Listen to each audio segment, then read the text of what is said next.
നമസ്കാരം. Gulf രാജ്യങ്ങളോട് Iran ക്ഷമ ചോദിച്ചു. നിങ്ങളെ ഞങ്ങൾ കുറച്ച് ബുദ്ധിമുട്ടിച്ചു, ക്ഷമിക്കണം. ഞങ്ങൾ ഇനി നിങ്ങളെ ആക്രമിക്കില്ല എന്ന് ഇറാന്റെ പ്രസിഡന്റ് മസൂദ് പെസഷ്കിയാൻ പറയുകയും ചെയ്തു. എന്തായാലും ഈ സാഹചര്യത്തിൽ സമൂഹ മാധ്യമങ്ങളിൽ ഉയർന്നു വരുന്ന ഒരു ചോദ്യമുണ്ട്.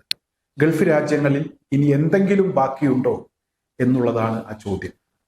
കൃത്യമായി പരിശോധിച്ചാൽ നമുക്ക് അതിനൊരു ഉത്തരം പറയാൻ വലിയ പ്രയാസമില്ല. ഒന്നും ബാക്കിയില്ല എന്നുള്ളത് തന്നെയാണ്. അതായത് അമേരിക്കയുടേതായിട്ടുള്ള ഒരു സംവിധാനങ്ങളും ഗൾഫ് രാജ്യങ്ങളിൽ ഇപ്പോൾ ബാക്കി നിൽക്കുന്നില്ല. അതെല്ലാം തകർത്ത് തരിപ്പണമാക്കി. ഏറ്റവും വലിയ നഷ്ടം സംഭവിച്ചത് ബഹ്റൈനിലാണ്. ബഹ്റൈനിലെ അമേരിക്കയുടെ 5ാം കപ്പൽപ്പടയുടെ ഒരു നേവൽ ബേസ് ഒരു ഡ്രോൺ ഉപയോഗിച്ച്, വളരെ ചെറിയ തുകയുടെ ഒരു ഡ്രോൺ ഉപയോഗിച്ച് ഇറാൻ ഒരു പരീക്ഷണം നടത്തി അങ്ങോട്ട്. ആ പരീക്ഷണം വൻ വിജയമായിരുന്നു. ആ ഡ്രോണിനെ പ്രതിരോധിക്കാൻ ഇവിടെ അമേരിക്കക്ക് കഴിഞ്ഞില്ല, അവരുടെ റഡാർ സംവിധാനങ്ങൾക്ക് കഴിഞ്ഞില്ല. 5ാം കപ്പൽപ്പടയുടെ നേവൽ ബേസ് തകർത്ത് തരിപ്പണമാക്കി. അതുപോലെ തന്നെ ബഹ്റൈനിൽ നിരവധി ആക്രമണങ്ങൾ നടത്തി. കുവൈത്തിലെ അമേരിക്കൻ താവളത്തിന് നേരെ, അമേരിക്കൻ വ്യോമ താവളത്തിന് നേരെ ആക്രമണം നടത്തി. അമേരിക്കൻ സൈനികർ പോലും കൊല്ലപ്പെടുന്ന സാഹചര്യം ഉണ്ടായി. ദുബൈയിലും അബുദാബിയിലും അമേരിക്കൻ താവളങ്ങൾക്ക് നേരെ വ്യാപകമായ ആക്രമണം നടത്തി. ഖത്തറിൽ തുടർച്ചയായി ആക്രമിച്ചു. അതായത് എല്ലാം തകർത്ത് തരിപ്പണമാക്കി. റൺവേകളൊക്കെ ഉപയോഗിക്കാൻ കഴിയാത്തൊരവസ്ഥയിലേക്ക് ഇറാൻ മാറ്റി. അതൊരു വലിയ തന്ത്രപരമായിട്ടുള്ള ഒരു നീക്കമായിരുന്നു.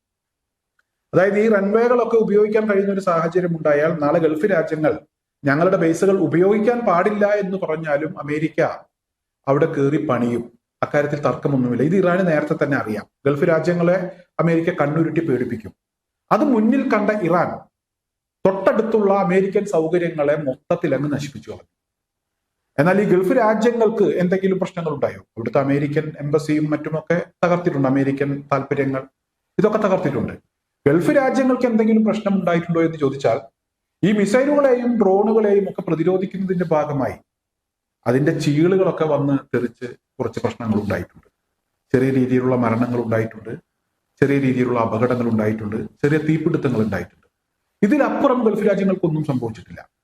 എന്നാൽ ഗൾഫ് രാജ്യങ്ങളുമായി ബന്ധപ്പെട്ട് ഗൾഫ് രാജ്യങ്ങൾ വലിയ ആശങ്കയിലാണ് എന്ന രീതിയിൽ സമൂഹ മാധ്യമങ്ങളിൽ ചില ആളുകളൊക്കെ ചില വീഡിയോകളും അതുപോലെ തന്നെ ചില ഫോട്ടോകളും ഒക്കെ പ്രചരിപ്പിച്ചു. ഗൾഫ് രാജ്യങ്ങൾ അതിനെതിരെ ശക്തമായി രംഗത്തിറങ്ങിയതോടുകൂടെ ആ പ്രശ്നം അവിടെ അവസാനിച്ചു. ഈ കഴിഞ്ഞ ദിവസം Lulu group chairman M A Yusuff Ali Sahib ഗൾഫിലെ അവസ്ഥയുമായി ബന്ധപ്പെട്ട് അദ്ദേഹം ചില കാര്യങ്ങളൊക്കെ പറഞ്ഞു. ഒരുപാട് ആളുകൾക്ക് കാര്യം മനസ്സിലായി. അതായത് ഇവിടെ നിലവിൽ അത്ര വലിയ പ്രശ്നങ്ങളൊന്നുമില്ല. അവിടെയുള്ള ആളുകളോട് ചോദിച്ചാലും നമുക്ക് മനസ്സിലാക്കാൻ കഴിയുന്നത് അതൊക്കെ തന്നെയാണ്. പിന്നെ പ്രശ്നങ്ങൾ നേരിട്ടത് ആരാണെന്ന് ചോദിച്ചാൽ നാട്ടിലേക്ക് വരാൻ തയ്യാറായി നിന്നിരുന്ന ആളുകൾ, വളരെ അത്യാവശ്യമായി നാട്ടിലേക്ക് വരേണ്ട ആവശ്യങ്ങളൊക്കെ ഉണ്ടായിരുന്ന ആളുകളുടെ യാത്ര മുടങ്ങി. വിമാന സർവീസുകൾ റദ്ദാക്കുന്ന സാഹചര്യം ഉണ്ടായി. ഇതൊക്കെ ഒരു പ്രശ്നമായിരുന്നു. ഗൾഫ് രാജ്യങ്ങളെ സംബന്ധിച്ചിടത്തോളം അവിടുത്തെ പ്രവാസികളായിട്ടുള്ള ആളുകൾക്ക് വലിയ പ്രശ്നങ്ങൾ ഉണ്ടാക്കിയ സംഭവമാണ്. എന്തായാലും ഇത്തരത്തിലുള്ള ചെറിയ ചെറിയ പ്രശ്നങ്ങളെയൊക്കെ അങ്ങ് വലുതാക്കി ചില ആളുകൾ കാണിച്ചു. അതിന്റെ ഭാഗമായി വലിയ ആശങ്കയുണ്ടായി. എന്നാൽ ഗൾഫ് രാജ്യങ്ങളിൽ കൃത്യമായി പരിശോധിച്ചാൽ അവിടെ പ്രശ്നങ്ങളൊന്നുമില്ല. അവിടെ ഭക്ഷണത്തിന് ക്ഷാമമില്ല, വില കൂടിയിട്ടില്ല. നമ്മുടെ നാട്ടിൽ ഇപ്പൊ ഗ്യാസിനൊക്കെ വില കൂടി. അതായത് വാണിജ്യ സിലിണ്ടർ ആണെങ്കിൽ 115 രൂപയും മറ്റേ ഗാർഹിക ആവശ്യത്തിനുള്ള സിലിണ്ടർ ആണെങ്കിൽ 60 രൂപയും ഒക്കെ വർദ്ധിക്കുന്ന സാഹചര്യം ഉണ്ടായി. ഇവിടെ Lulu group chairman M A Yusuff Ali Sahib ഗൾഫിലെ സാഹചര്യവുമായി ബന്ധപ്പെട്ട് അദ്ദേഹം നടത്തിയ ചില പരാമർശങ്ങളുണ്ട്. ഒരിക്കലും വില കൂടില്ല, ആവശ്യത്തിന് ഭക്ഷ്യവസ്തുക്കൾ ശേഖരിച്ചിട്ടുണ്ട്, അത് കൃത്യമായി ആളുകൾക്ക് എപ്പോൾ വന്ന് ചോദിച്ചാലും അത് കിട്ടാവുന്ന സാഹചര്യമുണ്ട് എന്നൊക്കെ അദ്ദേഹം പറഞ്ഞു. മാത്രമല്ല ലുലു ഗ്രൂപ്പിന് വേണ്ടി കേരളത്തിൽ നിന്ന് പഴങ്ങളും പച്ചക്കറികളും ഒക്കെ ശേഖരിക്കാൻ ഒരു വലിയ കൂറ്റൻ ചരക്ക് വിമാനം തന്നെ കഴിഞ്ഞ ദിവസം കൊച്ചിയിൽ എത്തുന്ന സാഹചര്യം ഉണ്ടായി.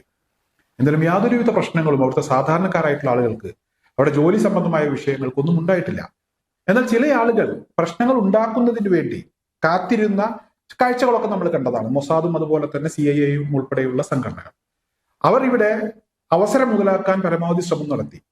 ഇറാൻ ആക്രമിക്കാത്ത സ്ഥലങ്ങളിലേക്ക് ഡ്രോണുകളും മിസൈലുകളും ഒക്കെ എത്തി. അത് ഇറാൻ തിരിച്ചറിഞ്ഞു. കൃത്യസമയത്ത് ഇറാൻ പിന്മാറി ഗൾഫ് രാജ്യങ്ങളോട് ക്ഷമ ചോദിച്ചു. അതിനുള്ളിൽ തന്നെ ചെയ്യാവുന്ന കാര്യങ്ങളൊക്കെ ഇറാൻ ചെയ്തു തീർത്തു. അതാണ് ഗൾഫിൽ ഉണ്ടായത്. ഇപ്പോഴത്തെ ഇറാന്റെ പിന്മാറ്റവുമായി ബന്ധപ്പെട്ട് നമുക്ക് പറയാൻ കഴിയുന്ന ഒരു കാര്യം അത് തന്നെയാണ്. മറ്റൊരു വിജയം എന്ന് പറയുന്നത്, ഇറാന്റെ ഒരു വിജയം എന്ന് പറയുന്നത്, ഇവിടെ ഈ ഗൾഫ് രാജ്യങ്ങളെ ആക്രമിക്കാൻ തുടങ്ങിയ സമയത്ത് ഗൾഫ് രാജ്യങ്ങൾക്ക് സുരക്ഷ ഒരുക്കുന്നതിന് തയ്യാറാണ് എന്ന് പറഞ്ഞ് ഫ്രാൻസും അതുപോലെ തന്നെ മറ്റു ചില രാജ്യങ്ങളും ഒക്കെ ഇവിടെ രംഗത്തെത്തുന്ന ഒരു സാഹചര്യം ഉണ്ടായി. അതായത് ഇവിടെ ഇറാനെതിരെ അമേരിക്കയും ഇസ്രായേലും നടത്തിയ ആക്രമണത്തിന് അവരെതിരാണ്. അതേസമയം ഗൾഫ് രാജ്യങ്ങളെ ഇറാൻ ആക്രമിക്കുന്നത് ഗൾഫ് രാജ്യങ്ങൾക്ക് പ്രതിരോധിക്കുന്നതിന് വേണ്ട സഹായങ്ങൾ കൊടുക്കുമെന്നാണ് ആ രാജ്യങ്ങൾ പറഞ്ഞിരുന്നത്. ഒരു മേഖലാ വാർ ഉണ്ടാകരുത് എന്ന് ഈ രാജ്യങ്ങൾ പറഞ്ഞു. അതുപോലെ തന്നെ ഗൾഫ് രാജ്യങ്ങൾക്ക് നേരെയുള്ള ആക്രമണങ്ങളുമായി ബന്ധപ്പെട്ട് ചൈന ഇടപെടുന്ന ഒരു സാഹചര്യവും ഉണ്ടായി.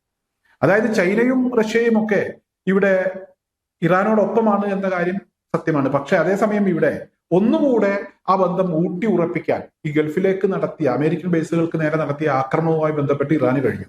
ആദ്യം ഗൾഫ് രാജ്യങ്ങൾക്കൊപ്പം നിലപാടെടുത്ത ഫ്രാൻസും അതുപോലെ തന്നെ ബ്രിട്ടൻ ഉൾപ്പെടെയുള്ള രാജ്യങ്ങൾ അവർ ഇവിടെ ഇറാന്റെ ഇപ്പോഴത്തെ ഈ ഒരു നിലപാടിനെ അംഗീകരിക്കുന്ന സാഹചര്യം ഉണ്ടായി. അവരോടുകൂടെ ചേർന്ന് നിൽക്കാൻ ഇവിടെ ഇറാന് കഴിഞ്ഞു. അതോടൊപ്പം തന്നെ റഷ്യയും ചൈനയും ഒക്കെ കൂടുതൽ സഹായങ്ങൾ ഇറാന് നൽകുന്ന ഒരു സാഹചര്യവും ഉണ്ടായി. എന്തായാലും ഇറാനെ സംബന്ധിച്ചിടത്തോളം ഈ നീക്കം വലിയ വിജയമാണ്. ഇറാന് തന്നെയാണ് ഇപ്പോൾ വിജയിക്കാനായിട്ടുള്ളത്.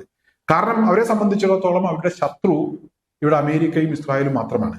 കൂടുതൽ ഈ രാജ്യങ്ങളിലേക്ക് അല്ലെങ്കിൽ ഈ രാജ്യങ്ങളുമായി ബന്ധപ്പെട്ട് നിൽക്കുന്ന അവരുടെ യുദ്ധ കപ്പലുകളിലേക്കൊക്കെ കോൺസെൻട്രേറ്റ് ചെയ്യാൻ ഇറാന് കഴിഞ്ഞു. മറ്റ് ഗൾഫ് രാജ്യങ്ങളെ ആക്രമിക്കേണ്ട ഒരു സാഹചര്യമില്ല. ഗൾഫ് രാജ്യങ്ങളുമായി ബന്ധപ്പെട്ട് കൂടുതൽ സൗഹൃദത്തിലാകാനും കഴിഞ്ഞു. ഒരു പ്രശ്നമുണ്ടായി, ആ പ്രശ്നം അവസാനിപ്പിച്ചപ്പോൾ നേരത്തെ ഉള്ളതിനേക്കാൾ നല്ല ബന്ധത്തിലേക്ക് കാര്യങ്ങൾ പോകുന്ന ഒരു സാഹചര്യം ഉണ്ടായി. എന്തായാലും ചില ആളുകളൊക്കെ അവസരം കാത്ത് ഇരിക്കുന്നത് നമ്മളൊക്കെ കണ്ടതാണ്. അവർക്കൊക്കെ ഇപ്പോൾ നിരാശരായി മടങ്ങേണ്ടി വന്നു എന്നതാണ് ഇപ്പോഴത്തെ ഈ ഒരു തീരുമാനവുമായി ബന്ധപ്പെട്ട് ഇറാന്റെ ഈ ഒരു തീരുമാനവുമായി ബന്ധപ്പെട്ട് നമുക്ക് മനസ്സിലാക്കാൻ കഴിയുന്നത്.